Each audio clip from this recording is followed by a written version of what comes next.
తీసుకొని గొప్పవానిగా ఆశించి అందరినీ దూషించి దూరమైపోయాడు. కానీ అన్నీ పోగొట్టిన తర్వాత విలువలు జ్ఞాపకం చేసుకున్నాడు. అన్నీ పోగొట్టిన తర్వాత ఆ విలువలు అర్థం చేసుకున్నాడు. ఇక్కడ ప్రత్యేకంగా మనం జ్ఞాపకం చూస్తే సేవకునిగా నా ఇంటికి వెళ్ళాలనుకున్న కుమారుడికి తండ్రి యొక్క ప్రేమలో ఉన్న ఆంతర్యాన్ని కనుక అతను జ్ఞాపకం చేసుకుని ఉన్నట్లయితే అది ఎంత విలువైందో ఇక్కడ అర్థమవుతుంది. ఎప్పుడైతే కుమారుడు సేవకునిగా తన ఇంటికి వెళ్ళాలి అని ఆశించాడో తండ్రి ప్రేమ హస్తాలు చాచి అతన్ని కౌగిలించుకోవడానికి ఎదురు చూస్తూ ఉంది. అందుకే దేవుని వాక్యభాగం మనం జ్ఞాపకం చేస్తూ ఉంది. వారు చేసిన అతిక్రమణ విషయమై వారిని క్షమించు దేవుడైన నీతో సమడైన దేవుడు ఉన్నాడా? సో తండ్రి ప్రేమ ఇక్కడ దేవునితో సమానంగా మనం జ్ఞాపకం చేస్తూ ఉన్నాడు.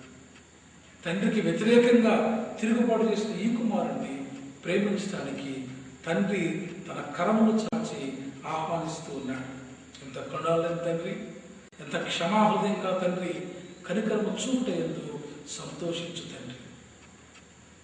ఈ బిడ్డను తిరిగి తన గృహానికి ఆహ్వానించుకొని తన మురికి వస్త్రాన్ని తీసివేసి తన మురికి జీవితాన్ని తుడిచివేసి మరెప్పుడు కూడా ఆ మురికితనం అతని జీవితంలో జ్ఞాపకం చేసుకోకుండా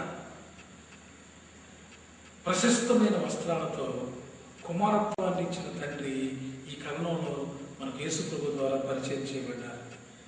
ఒకసారి జ్ఞాపకం చేసుకుంటే ఇక్కడ మీకా గ్రంథం 7వ అధ్యాయం 19వ వచనంలో ఇదే మాట, ఆయన మరలా మన యందు జాలిపడును, మన దోషములను అణిచివేయును, వారి పాపములన్నింటినీ సముద్రపు అగాధములలో నీవు పడవేతువు.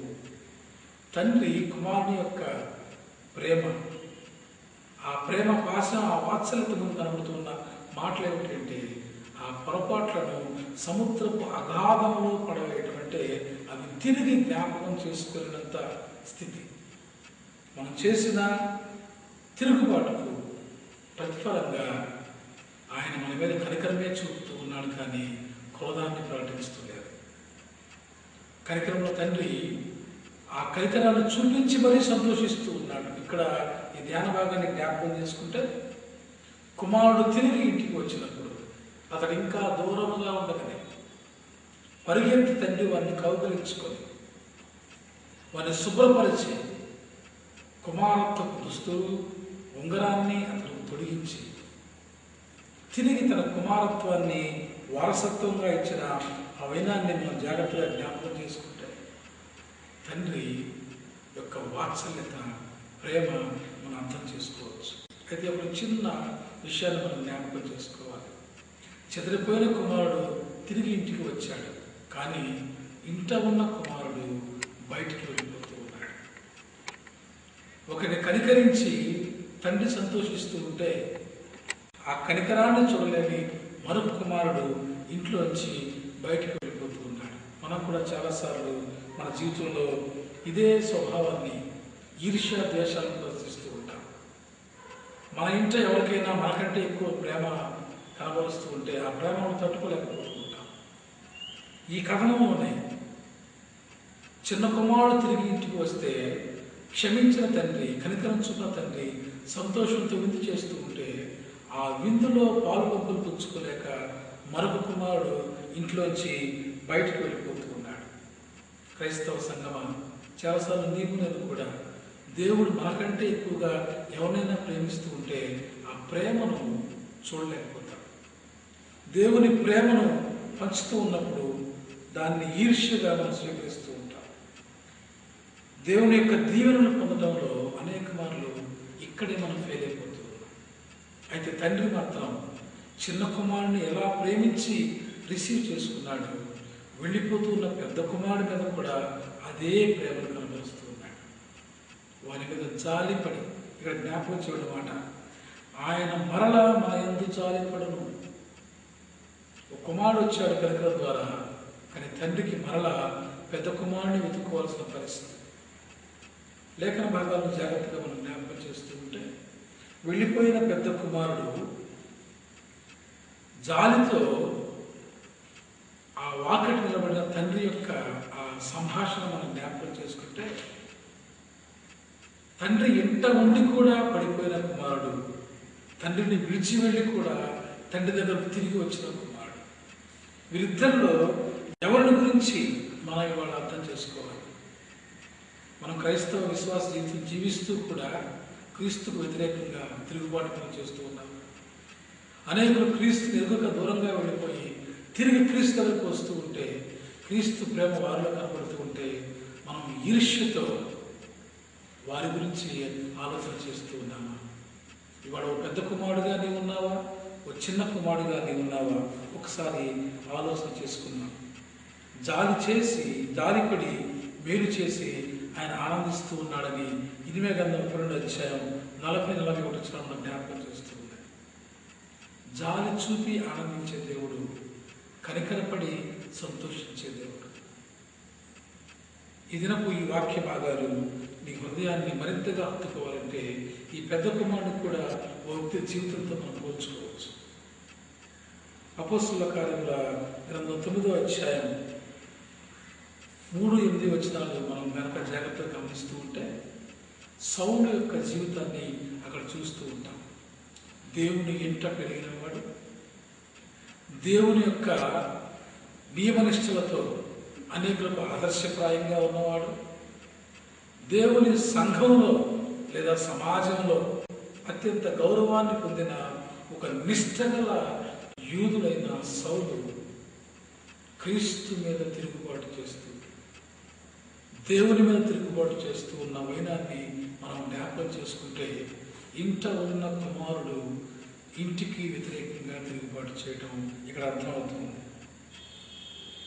ఎప్పుడైతే సౌలు తన దేవుని చిత్తాన్ని గుర్తించక దేవునికి వ్యతిరేకమైన కార్యాలు చేస్తూ ఉన్నాడో, దేవుడు ఇక్కడ సౌలు మీద జారిపడుతూ ఉన్నాడు. చాలాసార్లు మనం కూడా చాలా తెలియగల వాళ్ళం అనుకొని, చాలా గొప్పవాళ్ళం అనుకొని, పెద్దవాళ్ళం అనుకొని దేవునికి దూరంగా వెళ్ళిపోతూ ఉంటాం. దేవునికి వ్యతిరేకమైన కార్యాలు మనం చేస్తూ ఉంటాం. సౌలు జీవితంలో ఖచ్చితంగా ఇదే జరిగింది. దేవుని యొక్క ఔన్నత్యాన్ని, కనికరాన్ని, జాలిని సంపూర్తిగా ఎరిగిన సౌలు క్రీస్తును అర్థం చేసుకోవడంలో వెనకబడిపోయాడు. దేవుడు క్రీస్తు ముందుంచిన కార్యాన్ని జరిగించినప్పుడు దాన్ని అర్థం చేసుకోలేకపోయాడు. క్రీస్తుకు వ్యతిరేకంగా, క్రైస్తవులకు వ్యతిరేకంగా అతను కార్యాలు చేస్తూ ఉన్నప్పుడు తిరిగి జాలితో దేవుడు సౌలును తన ఇంటికి ఆహ్వానించుకుంటూ ఉన్నాడు.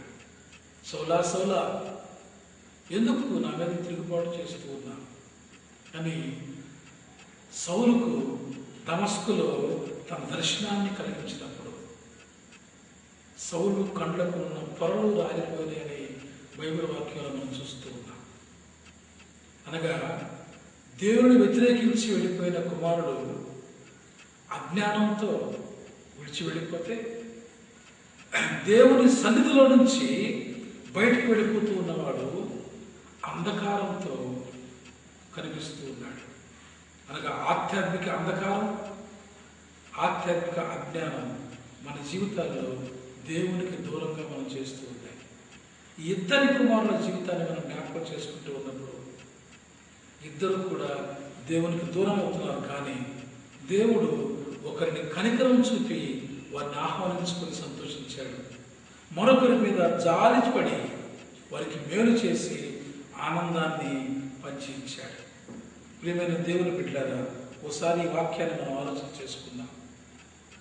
దేవుని యొక్క కుటుంబంలో ఉన్న మనం చెదరిపోకుండా ఆయన సన్నిధిలో ఎల్లప్పుడూ ఆయన అర్థం చేసుకోవడానికి ఈ లేఖనాలు మనకు ఉపయోగపడుతూ ఉన్నాయి.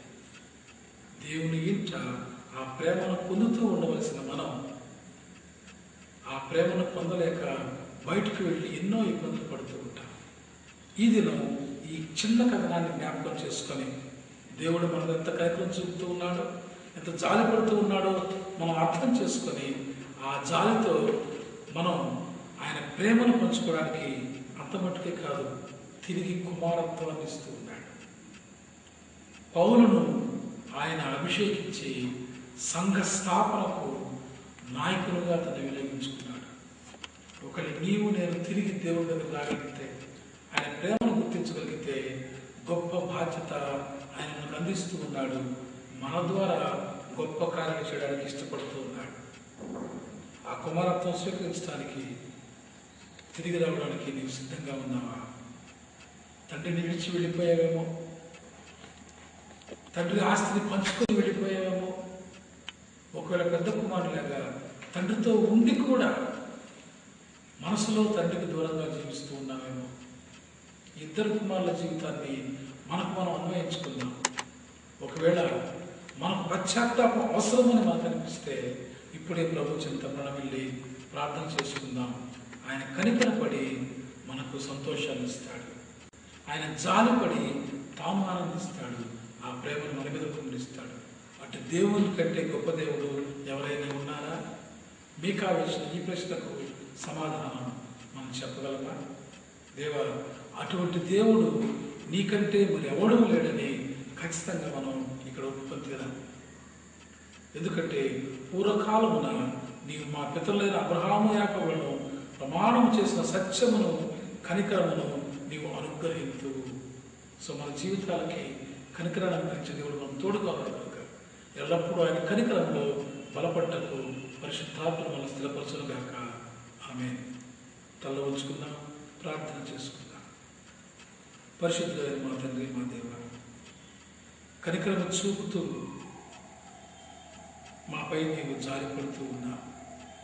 నీ ప్రేమ, నీ కనికరం, నీ జాలి మేము జీవితాంతం సంపాదించుకొని నీ కృపాక్షేమాల్లో వర్ధిల్లడానికి మమ్మల్ని బలపరుచుకోమని, అటువంటి సత్యవాక్కును మాకు ప్రసాదించుకొని మా ప్రభువును మీ ప్రియకుమారుని యేసుక్రీస్తున్నామని వేడుకొని ప్రార్థించున్నాం తండ్రి. ఆమేన్. తండ్రి, కుమార పరిశుద్ధాత్మ దేవుని ఆయన కనికరంతో ఎల్లప్పుడూ జీవించటకు సదా మనల్ని బలపరిచి పశ్చాత్తాపంతో ఆయన చెంతకు చేర్చునుగాక. ఆమేన్. రైట్.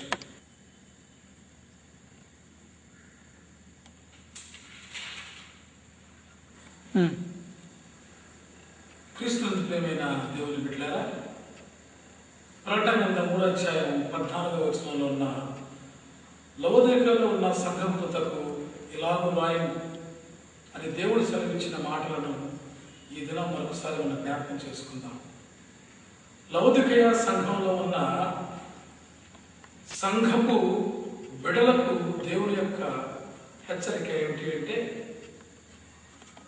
16వ వచనం, నీ వెచ్చగానైనను చల్లగానైనా ఉండక నులివెచ్చగా ఉన్నావు కనుక నేను నిన్ను నా నోట నుండి ఉమ్మివేయ ఉద్దేశించుచున్నాను. సో దేవుడు తన నోటి నుండి సంఘాన్ని ఉమ్మివేయాలని ఉద్దేశిస్తూ ఉన్నాడు. దేవుడు తన ప్రేమ నుండి తన బిడ్డలను విసిరివేయాలని ఆలోచిస్తూ ఉన్నాడు. ఎంత కోపం, ఎంత తాపం, ఎంత ఉగ్రత కలగకపోతే ఈ పరిస్థితిని మనం చూస్తాం. లవోదికయ సంఘంలో పరిశుద్ధాత్మ ప్రేరణతో జ్ఞాపకం చేస్తున్న మాట ఏమిటి అంటే, మీ జీవితాలు నులివెచ్చగా ఉన్నాయి. ఉంటే చల్లగానైనా ఉండండి, లేదా వెచ్చగానైనా ఉండండి. ఈనాటి సనాతన లేదు సాంప్రదాయయుక్తమైన జీవితాలను జ్ఞాపకం చేసుకుంటూ ఉంటే సనాతన స్వభావం లేదా ఆధునిక స్వభావం ఈ రెంటి మధ్య ఇవ్వలేక మధ్యస్థ జీవితాలు చాలా మంది జీవిస్తూ ఉంటారు. అది మధ్యస్థపు జీవితం. దేవుని వాక్యం జ్ఞాపకం చేస్తూ ఉంది, ఎవరైతే నులివెచ్చని జీవితాన్ని జీవిస్తారో వారు నాకు ఇష్టం లేని వారు అని వాక్యం జ్ఞాపకం చేస్తూ ఉంది. అసలు ఈ ప్రాంత ప్రజలకు దేవుడు ఎందుకు ఈ మాట జ్ఞాపకం చేస్తూ ఉన్నారు అనేది ఒకసారి జ్ఞాపకం చేసుకుంటే, లవోదికయ అంటేనే శీతోష్ణ స్థితి అనే అర్థాన్ని మనం జ్ఞాపకం చేస్తూ ఉంది. శీతోష్ణ స్థితి అనగా ఇది సమతుల్యమైనదా అసమతుల్యమైనదా అనే ఉద్దేశం కాదు, కానీ వెదర్ చేంజెస్ మనం ఎప్పుడైనా జ్ఞాపకం చేసుకుంటే ఇంతలోనే ఉండి అంతలోనే మారిపోయే పరిస్థితులు. ఈ లవోదికయ ఇటువంటి మారిపోయే పరిస్థితుల్లో జీవిస్తూ ఉన్న సంఘంగా ఇక్కడ జ్ఞాపకం చేయబడుతుంది. ఒకసారి ఈ లవోదికయ భౌతిక పరిస్థితులను జ్ఞాపకం చేసుకుంటే, ఇక్కడ ఈ వాతావరణ పరిస్థితి ఈ నులివెచ్చనితనం పరిస్థితి ఇక్కడ ఉండటం వల్ల ఇక్కడ ఎక్కువగా నూలు వడికే పరిశ్రమలు ఎక్కువగా స్థాపించబడ్డాయి. అంత మటుకే కాదు, నూలు వడికే పరిశ్రమ ఎక్కువగా ఉండటం వల్ల నూలుగా చిన్న చిన్న ధూళిగా గాలిలో కలిసిపోతున్నప్పుడు ఆ గాలి వలన మనుషులకు అనేక జబ్బులు వస్తూ ఉంటాయి. నూలు వాతావరణ పరిస్థితుల్లో కలిసిపోయి తిరుగుతూ ఉండటం వలన అది వ్యక్తుల యొక్క కళ్ళలోకి చెవుల్లోకి వెళ్ళి కంటికి, చూపుకు, చెవి వినికిడికి మందకొడి పరిస్థితి తీసుకొని వస్తూ ఉంటాయి. కాబట్టి దాన్ని తగ్గించుకోవడానికి ఇక్కడ ప్రత్యేకంగా మందుల తయారీ ఫ్యాక్టరీస్ కూడా ఉన్నాయి. అలాగే వస్త్ర తయారీలో వచ్చే ఇబ్బందులను వాతావరణ పరిస్థితులు బట్టి మనిషి ఎదుర్కోవడానికి మందులు కూడా ఇక్కడ తయారు చేసుకుంటూ ఉన్నాడు. కండ్లకు, చెవికి సంబంధించిన మందు ఫ్యాక్టరీలు, మెడికల్ కాలేజెస్ ఇక్కడ ఎక్కువగా ఉన్నాయి. దానికి తగినట్టుగా భూగర్భంలో ఎక్కువగా అగ్నిగంధకంతో కూడిన అగ్నిపర్వతాలు ఉండటం